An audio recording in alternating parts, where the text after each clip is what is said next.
jangan sampai ada yang memang masalah dan menyerempet ke saya. Iya, itu salah satu contoh-contoh indikasi tidak mendukung pemberantasan korupsi. Tapi saya meyakini Pak Bupati tidak seperti itu. Amin ya, kita juga ya. Amin ya Allah. Kemudian kedua, bagaimana ketika terduga ada praktik korupsi di instansinya atau di bawahnya atau di jajaran, apakah Pungli atau yang lain istilahnya, Pak Bupati tidak hanya sifatnya menegur, tapi memang harus ada punishment, harus memberikan sanksi. Iya. Misalnya kita pilih aja di Wajo ini, kira-kira desa yang paling terjauh, terbenci, susah dijangkau kan orang, lempar ke sana Pak Bupati, sedoku dulu itu Pak. Kasih kita cerah, jawabkan sedikit untuk sementara dengan keluarganya, biar dia tahu rasa. Memang orang begitu kok dia singkat. Nah, kalau kemudian kedua sudah dikasih punishment, pembelajaran atau pembelajaran seperti itu, silakan welcome buat Pak Bupati, hai Pak Jaksa. Ini bukan bentuk intervensi. Ada kewenangan Bupati untuk berkoordinasi menyampaikan KPH, apakah kejaksaan maupun kepolisian untuk menyampaikan. Mohon ditindaklanjuti. Tidak ada yang salah. Meskipun berbeda, pemerintah daerah berdiri atas undang-undangnya, lembaga vertikal kejaksaan Undang-Undang Nomor 16 Tahun 2004, kemudian kepolisian Undang-Undang Nomor 2 Tahun 2002, kan begitu. Tapi bukan hal yang salah, bukan hal yang salah. Jadi, nah disitulah makanya dikenal namanya Panglima negara. Kalau di provinsi Panglima gubernurnya, kalau di daerah kan Panglima adalah Pak Bupati. Jadi berkait dengan budaya anti korupsi, bagaimana soal anti korupsi itu adalah ada penegasan, penekanan oleh pemerintah daerah. Misalnya membuat satu edaran atau himbauan, bagaimana dalam mata kuliah pelajaran ataukah di sekolah-sekolah mulai, kan harusnya ini aja dimulai dari diri anak dan lingkup keluarga, ataukah bahkan pemerintah daerah dalam ini Pak Bupati dengan kewenangannya bisa mengajukan apa mungkin atau mungkin ada dalam kurikulum itu atau bisa ditambah berkaitan pendidikan religi lah misalnya. Yang lebih perkuatan menenangkan itu kan gitu. Misalkan contoh-contoh bagaimana misalkan tidak membiasakan orang tua untuk setiap hari ini kerjanya mengantar jemput anaknya, itu kan tidak menjaga sebenarnya disiplin tanggung jawab. Bagaimana membatasi hal itu? Nah itulah satu-satu. Jadi untuk menilai Pak Bupati sejauh mana komitmennya mewujudkan good governance atau clean governance adalah bagaimana mereka bagaimana Pak Bupati melahirkan suatu kebijakan, apakah dalam bentuk perda atau dan lain-lainnya yang bersifat turunan dari perangkat undang-undang itu. Saya kira itu. Terima kasih. Sangat mencerahkan sekali ini jawaban dari Bang Jus. Saya beralih ke Panglima Kabupaten kami, Bapak Amran Mahmud. Tadi dikatakan bahwa sini sebentar. Ya, cut dulu, tepuk tangan dulu. Saya ingin bertanya ke Bapak Amran Mahmud, selama menjabat sebagai pimpinan daerah, pernah tidak sih mengalami kisah-kisah yang berkesan seputar korupsi? Anggaplah misal mencopot bawahannya karena terindikasi melakukan korupsi, atau bahkan menyiarkan kepada masyarakat untuk berkomitmen secara tegas melawan korupsi dengan mencopot bawahan yang terbukti melakukan korupsi. Baik, jadi yang saya lakukan sejak awal ini, saya buat di awal itu kata integritas, kemudian di setiap bulan itu ada seperti yang disampaikan beliau tadi, kan sebenarnya mengukur ini kan dari kinerja yang ada. Jadi saya setiap bulan itu ada penandatanganan kinerja, apa yang sudah dicapai, indikator apa yang sudah terselesaikan, sehingga itu selalu ada progres yang kita bisa nilai ya. Dan tentu dinamikanya memang ada ya, apalagi dalam pengangkatan jabatan yang ada, tentu kita juga mengikuti norma-norma yang ada ya.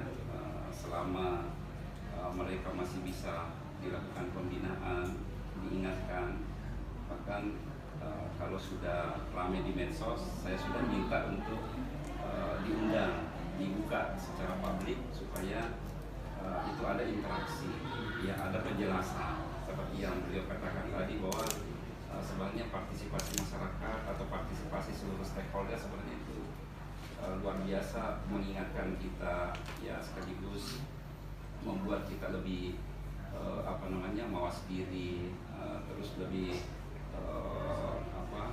melihat profesionalisme kerja dan seterusnya. Sehingga itu tadi yang sebatas yang saya lakukan. Kalau sudah cukup ramai, saya anggap di sorotan-sorotan di publik, ya, nah itu saya langsung minta supaya seluruh OPD terkait, ya, kemudian dikoordinir oleh OPD lini sektornya, itu untuk mengundang pers, ya, supaya ada dialog interaktif atau penjelasan terbuka untuk itu. Tapi saya penasaran ini Pak, perihal apa yang disampaikan Bang Jus. Sudah ada tidak sih orang yang dibuang ke tempat terpencil? Saya penasaran soal itu. Mungkin sebut saja dia Mr. X begitu. Ya, sebenarnya sih sudah ada yang kita lakukan, dan itu sebenarnya punishment memang yang langkah awal yang kita lakukan. Artinya sebagai pembelajaran buat mereka, ya, supaya mereka lebih hati-hati, kemudian mereka bisa introspeksi diri dan seterusnya. Apalagi kalau memang kami sudah mendapatkan bukti-bukti, ya, atau ada yang meyakinkan saya dan seterusnya, ya tentu itu pasti akan saya lakukan untuk itu. Tetapi yang pada intinya saya banyak-banyak melakukan pembinaan melalui APIP tadi, melalui jajaran inspektorat. Saya selalu tekankan bahwa mulai dari perencanaan, budgeting dan seterusnya itu saya minta ada pendampingan, ada selalu review daripada apa rencana-rencana yang ada, supaya kita evaluasi sebelumnya, sebelum kita jalankan, sebelum kita ini, ya, harus sudah tersaring di situ, ya. Kalaupun misalnya dalam perjalanannya ada yang menjadi temuan, ada ini, ya tentu itu tadi mereka pasti dengan konsekuensinya, ya, karena itu juga komitmen kita bersama. Pertanyaan selanjutnya nih, Ya. Pak, kalau boleh tahu semenjak Bapak menjabat sudah berapa orang yang dibuang ke tempat terpencil? Artinya masih, kalau dari jumlah belum seberapa, tetapi saya kira itu akan menjadi pembelajaran buat mereka, dan juga yang lain-lain itu akan menjadi perhatian. Tidak sampai puluhan, Pung. Ya, untuk sekarang belum. Belum, Ya. alhamdulillah. Saya beralih ke Bang Jus. Tadi Bapak Amran Mahmud kalau menceritakan tentang kisahnya. Nah, kalau dari Bang Jus sendiri nih, selama menjadi aktivis anti korupsi, pernah tidak mengalami hal-hal berkesan seperti mungkin ada yang meneror kalau lagi mengawal kasus korupsi, misalkan yang berhubungan dengan keselamatan nyawa Bang Jus? Pernah nggak sih, Bang? Oh iya, sudah itu pasti. Saya Yang paling berkesan, Bang? perlu saya sampaikan, saya itu dulu mulianya memang berangkat dari aktivis HAM, mulai dari aktivis kampus. Saya kurang lebih 11 tahun di Jakarta. Saya berangkat dari Jakarta. Sama Soeharto dikenal dulu ada namanya lembaga penelitian. Dari lembaga penelitian itu berdiri beberapa banyak lembaga-lembaga yang top sekarang. 2002 saya kembali ke Makassar setelah kami sukses mendampingi kasus pencemaran laut Buyat Manado. Saya masih ingat hari itu, dan diberangkatkan 11 orang, kembali hanya 4 orang termasuk saya, putra Sulawesi. Saya tidak tahu apa siapa yang tiba-tiba tembak kita, tidak tahu benar. Tapi yang berangkat saja dari itu. Artinya, saya mau bilang begini, ketika kita berangkat kasus, yang pasti berangkat dari nama itu, ya yakin saja bahwa sudah pasti muncul, ada 3 hal yang biasa muncul. Pertama, bujuk rayu tadi, iming-iming macam-macam lah. Kemudian jebakan-jebakan. Bahkan saya pernah mengalami tiba-tiba di hadapan sekretariat kantor, tiba-tiba ada sebuah kardus, masih ingat saya itu, kardus pembungkus rokok gudang garam surya. Saya ingat itu hari tahun itu, ya. Kalau tahun-tahun itu, kalau dengan isi itu hampir 6 M, ya. Saya tidak tahu seperti apa. Itu betul-betul jebakan-jebakan. Nah kemudian kedua, pernah juga saya rasakan bagaimana saya waktu kita angkat beberapa kasus, karena isi saya kalau ditanya siapa sih yang bongkar yang angkat kemarin kasus Bansos Sumber Pasang Kayu Mamuju, juga adalah saya. Itu kasus perbankan di Nusa Timur saat itu. Mungkin karena kasus itu sehingga kemudian saya mendapat penghargaan, bukan kesombongan ya, tapi bagaimana menjadi motivasi saja. Sehingga kemudian saya diundang saat itu ke istana ya, untuk mendapat penghargaan bertepatan hari itu proses kemudian. Oleh karena itu di kejaksaan itu saya tidak tahu entah berulang lagi ya pasti apa yang saya sampaikan ini, penghargaan ini bukan adalah kesombongan atau kemana, tapi bagaimana untuk memotivasi dan menjadi kontrol bahwa ketika kita pernah mendapat penghargaan dari negara, karena penghargaan dari kejaksaan, Mabes Polri, KPK, Kas Negara, luar negeri apa, itu sebenarnya penghargaan dari negara itu. Oleh karena itu penghargaan ini harus dijaga. Dijaganya dalam arti bukan disombongkan atau dipakai gertak-gertak atau memuluskan pencapaian proyek-proyek, karena saya banyak jenisnya. Saya meyakini juga di wajib ini banyak seperti itu. Kalau ditanya itu NGO atau apa ya? Oh itu NGO. Setelah ditelusuri ternyata hanya merupakan balik nama dari CV. Banyak kan seperti itu ya. Mungkin saat dia berdiri atas nama SMP kesulitan dapat proyek, lalu dia balik jadi NGO, jadi kertanya gertak-gertak lalu kiri kanan. Mungkin ada seperti itu juga Pak. Tapi saya di Pak Bali sering mengenal itu. Nah, ini kita saling mengingatkan, ya, menyampaikan. Demikian Bang, ya, Bapak tersenyum. Menyampaikan kebaikan adalah ibadah. Betul. Nah kemudian kedua, terakhir waktu saya kebetulan saat itu 2002, pas saya kembali ke masa 2002, saya langsung mendaftar pasca sarjana. 2003 saya ikut kongres, saya terpilih ketua forum mahasiswa pasca sarjana Unhas. Dan semasa saya menjabat ketua forum mahasiswa terjadi lagi dugaan korupsi Pak. Kebetulan juga saya salah satu termasuk penerima beasiswa dikti. Beasiswa dikti itu diperuntukkan untuk mahasiswa yang memang juga profesinya tenaga pengajar. Nah, sama sehingga itu beasiswa dikti saat itu. Kalau kita sukses dapat itu, kita bisa pakai cicil motor. Bisa jadi motor. Karena terbagi di dalamnya biaya hidup, biaya buku, biaya penelitian. Biaya penelitian ini nanti kita terima setelah kita proposal. Nah ini yang disalahgunakan. Dan pejabatnya itu saat itu ada 3 orang, yang satu perempuan paling memperhatikan karena sukses dia melahirkan anaknya di rumah tahanan. Karena perempuannya, perempuan itu, perempuan. Nah apa konsekuensi saya dapat saat itu? Motor saya tidak tahu. Tiba-tiba tidak sampai 15 menit saya parkir di rumahnya pembimbing saya. Saat itu kan sudah saya mau maju bersama penyelesaian studinya. Tiba-tiba motor saya hilang. Berselang waktu muncul telepon, bagaimana Pak Jus masih mau? Ya, gitu. Jadi banyak lah. Termasuk salah satu orang di badan saya pernah, bukan saya tidak mengatakan diculik, tapi karena sempat kembali malamnya. Coba dijemput dan malam baru ada.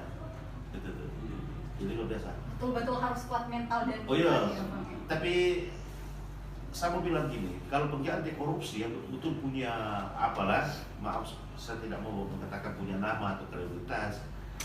Kasar kalau saya katakan, kalau uang ratusan itu sebentar sekali kalau kita mau.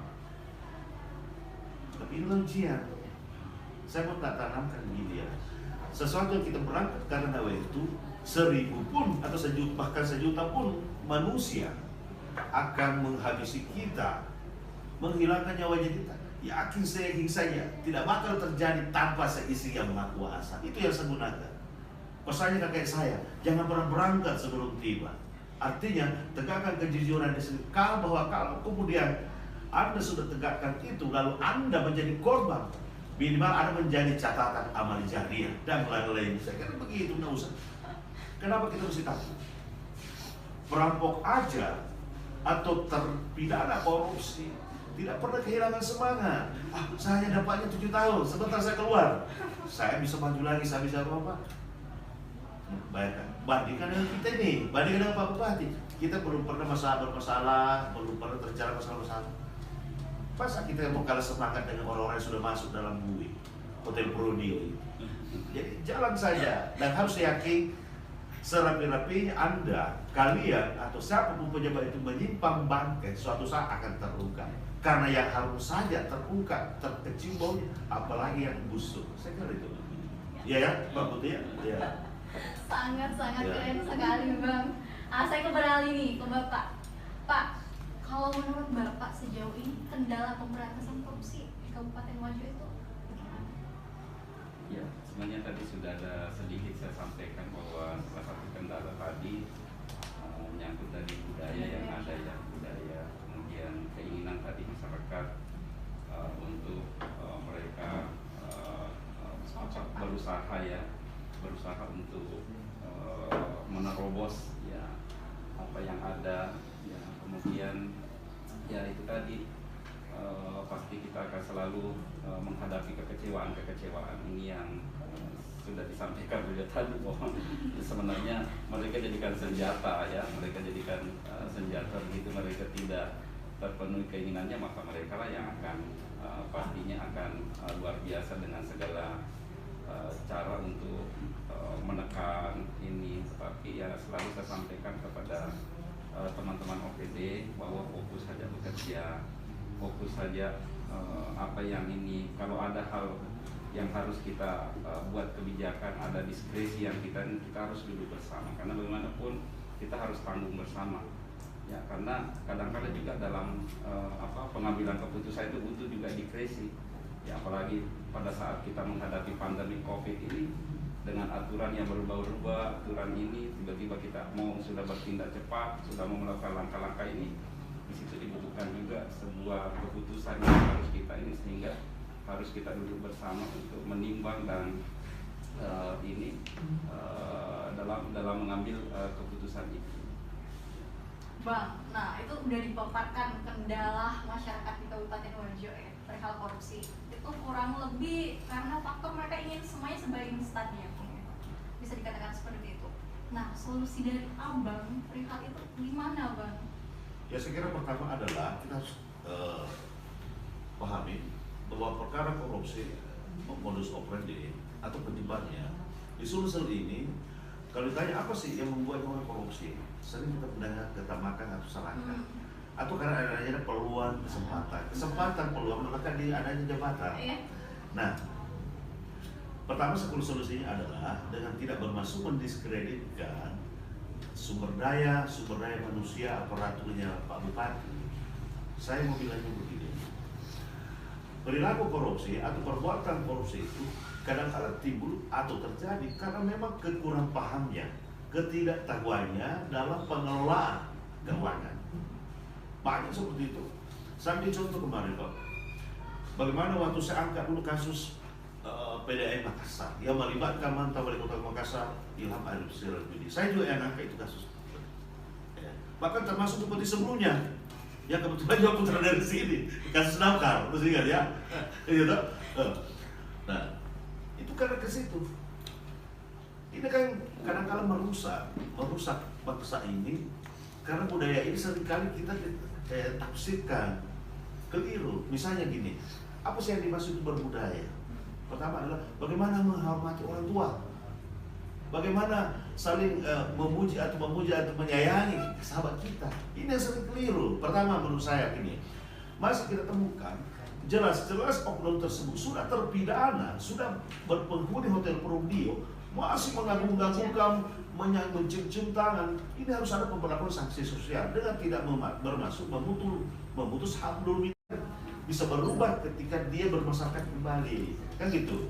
Kemudian kedua, saya mau tegaskan gini, yang dimaksud bersahabat ataukah bersaudara, misalkan antara saya dengan kita, antara saya dengan Pak Bupati.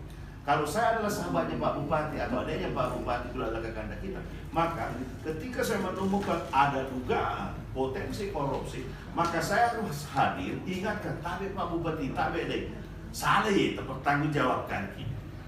Itu yang benar, itu yang dimaksud hakikat bersaudara. Bukan malah saya hadir ke Pak Bupati, enggak apa-apa sih itu Pak Bupati, nanti selobi itu jasanya, nanti selobi itu polisinya. Selama itu jaksa sama polisi masih menghadap ke atas, kantornya masih doyan gitu duit gitu. Nah ini kekeliruan. Justru saya, kalau misalkan saya bersaudara dengan Pak Bupati 5 orang, saudara yang lain mendukung Pak Bupati, saya harus tetap konsisten. Salah. Kalau orang Bugis bilang ketika kita bersekongkol dengan dalam hal yang salah, perbuatan jahat, maka kalau orang dulu, orang Bugis, dia hanya mengatakan macam itu capuk nah. Apa gitu Pak? Iya, betul. Jadi saya harus hadir bahwa apakah Pak Bupati terima saya sehatkan begitu, dia tidak terima, itulah konsekuensi, dan saya harus tetap konsisten dengan tidak bermaksud, tidak pernah menerima juga serpihan-serpihan dugaan memperkaya diri itu. Jadi itulah hakikatnya, ini yang seringkali salah. Ketika kita mengulang, contoh kemarin kasus ini yang hangat sekarang. Dan kami tahu, ketika kami angkat kasus itu, bayangkan luar biasa itu hantamannya. Publik, rakyat Indonesia tahu bahwa Siena ini adalah orang yang bersih. Iya. Kan gitu, pernah mendapatkan penghargaan, betul. Bahkan dari Bung Hatu dan KPK. Tapi kapan dia dapat penghargaan? Bukan saat dia menjabat gubernur, tapi saat dia bupati. Kan gitu. Jangan-jangan itu Pak Jus itu laporin kasus karena pernah marah atau pernah apa. Nah, itu adalah hak publik untuk berpendapat, tetapi kita bisa pertanggungjawabkan integritasnya di situ. Sampai saya diancam apa, mau disantet, dimaki-maki, di macam-macam lah. Muncullah kawan-kawan saya semua, pekerja-pekerja koordinasi di bawah. Gimana di Banjus?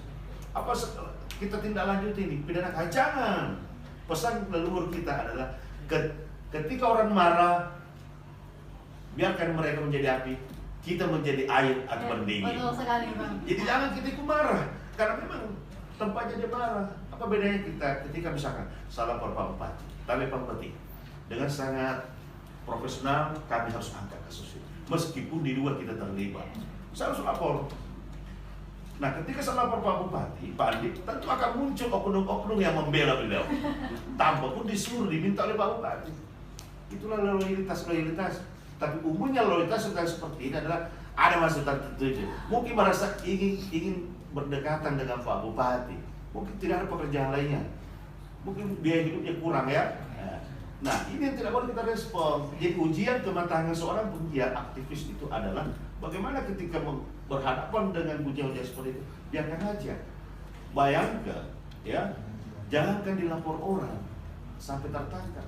Kalau orang Bugis dipabulaki saja mata marah orang, atau dijanjangi saja pada bersama kasar, apa kok dilapor?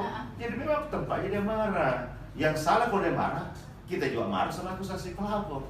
Diam saja kan gitu ya isi tadi. Tapi saya sepakat tadi Bang, seandainya saya adik atau kakaknya Pak Bupati pun saya akan tetap menyalahkan jika memang itu salah. Oh iya, harus begitu. Jadi gini, persoalan apakah Pak Bupati mau tersinggung atau mau terima ketika itu berangkat dari nawa itu dan bisa dipertanggungjawabkan apa yang menjadi saran dan kritik itu, jangan saja.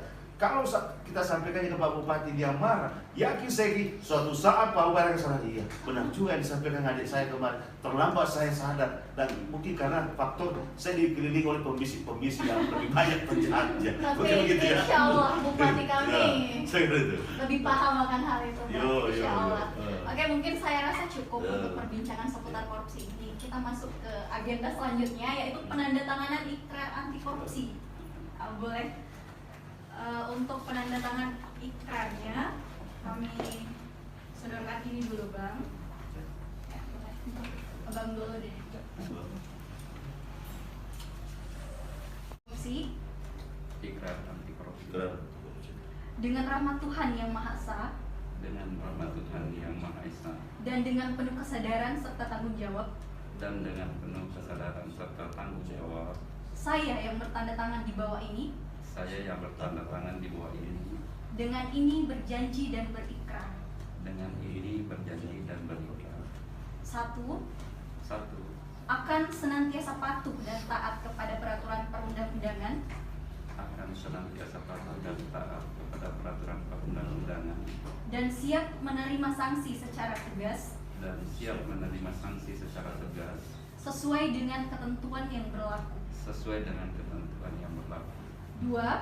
Dua, Akan melaksanakan tugas dengan sebaik-baiknya akan melaksanakan tugas dengan sebaik-baiknya dan tidak akan menerima pemberian dan tidak akan menerima pemberian baik berupa uang atau barang, baik berupa uang atau barang, langsung ataupun tidak langsung, langsung ataupun tidak langsung, dari pihak manapun yang tidak sesuai dari pihak manapun yang tidak sesuai dengan ketentuan yang berlaku. dengan ketentuan yang berlaku. 3. Tiga, tidak akan melakukan praktek korupsi, tidak akan melakukan praktek korupsi, kolusi dan nepotisme kolusi dan nepotisme dalam bentuk apapun, dalam bentuk apapun, dan senantiasa mendukung segala bentuk segala bentuk upaya dalam pencegahan dan pemberantasan korupsi. upaya dalam pencegahan dan pemberantasan korupsi. Keempat, 4.